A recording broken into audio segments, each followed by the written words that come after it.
When big things happen in North Texas, you turn to us. Our crews certainly faced everything over the course of the last year and a half. A major winter storm, hurricanes, tornadoes, and breaking news, which you can never see coming. Through it all, our photojournalists captured stories of triumph and tragedy and brought them to you. That's all I have is deja vu. I've been here before.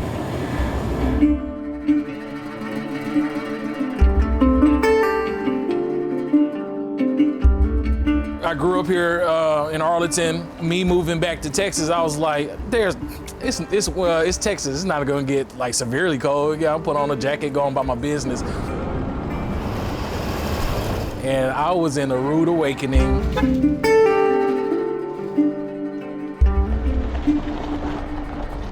That is the busiest time for us. On those winter storm days, that's when we are the busiest. It was one of those news events that just touched everyone. I kept waking up and hoping that it was, all right, I'm gonna see a little less snow. Nah, it was still there. Being from here and you have the occasional snow day and there's breaking news and you're out there with your fellow media people, you get that snow day or ice day and it's kind of an adventure, it's fun, everybody's like, oh, it's new. Awful. It was, I think, 4 degrees that day. And I couldn't have had any more clothes on, and I was just cold to the bone. I don't know how people up north do it. The story that we've been following for the last hour plus is what's taking place in Ellis County. That night, I mean, that was very wild. That was a wild night. There are at least 3 18-wheelers that have been blown over during this weather event. As we were going down that way, that's when we saw the emergency vehicles, so we got in behind them. And then when we pulled up, that's when we just saw mayhem. That was wild. I've never seen anything like that. We pulled off to the shoulder, and you could tell there was a big cell that was about to hit us. We pulled off to the shoulder. Oh, that was the other thing was the first tornado storm went through. And there was another one coming through, and like then another they started cell. saying there was another cell coming through that may produce, and everything was kind of calm. That's and then when all of a sudden the hail started and the rain started, and I mean, it was just a flood.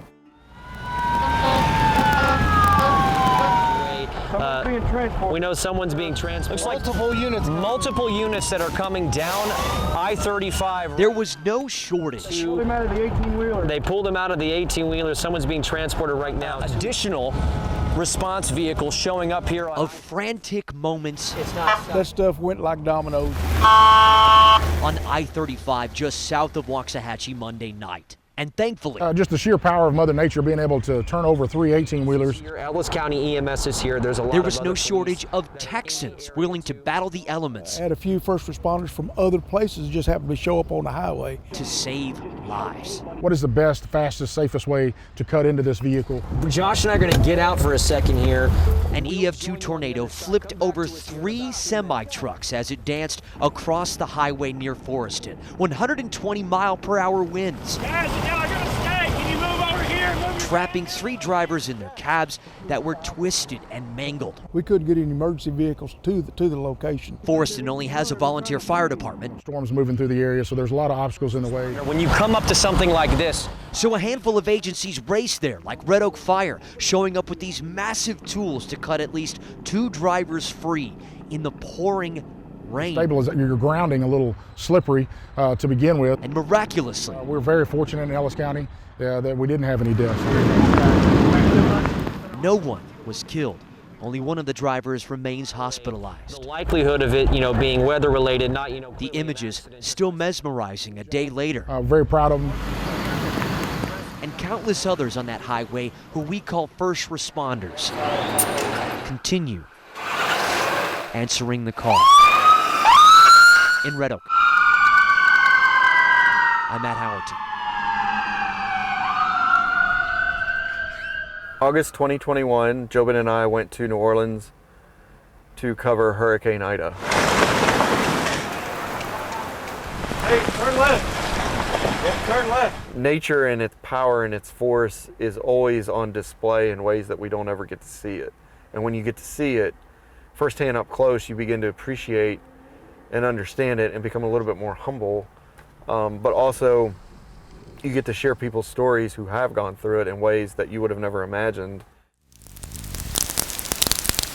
The first glance of the region bruised black and blue by Hurricane Ida. A tree hanging over the front of my car, dented into the left corner of it. Ken Kitchell woke up to this. First words out of your mouth when you see this?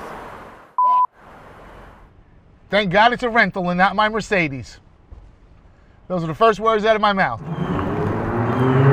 Fallen trees lined the road. In Jackson Square, this massive southern magnolia fell. High winds peeled off this roof in the French Quarter. There was no stopping Hurricane Ida. Power poles are down, lines are in disarray. At least provide some peace of mind for people. The power is still out, and so are people. Gotta breathe. It's too hot to stay inside. The one store with a generator has a line out the door.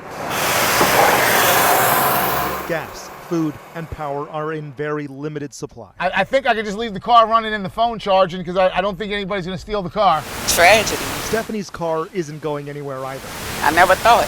Thankfully, she and her young son were not inside. But they easily could have been. That was my baby right there. That was my car. A day in and people are at their limit. Speaking of limits, floodwaters continue to rise in La Plaza and places like Reserve. It was pretty bad. It was traumatic last night. You know, you just didn't know. It seemed like it just got worse and worse. The Hemos bought these kayaks a few years ago for their kids for recreation. We are still very much in rescue and not yet recovery. Ida has moved on, leaving communities here hanging by a thread. And what's the latest from on the scene, Matt? Well, right now, Cynthia, I-35 is totally shut down. We were out in the rain so long, Josh's camera died. It was so, like, waterlogged. It was a brand new camera, by the way. On it. Sorry, Channel 8. Brand new camera that we like, waterlogged. You looked at me at one point and said, "What do you mean you can't record? What are you doing?" I said, "I can't hit the recorder on the camera."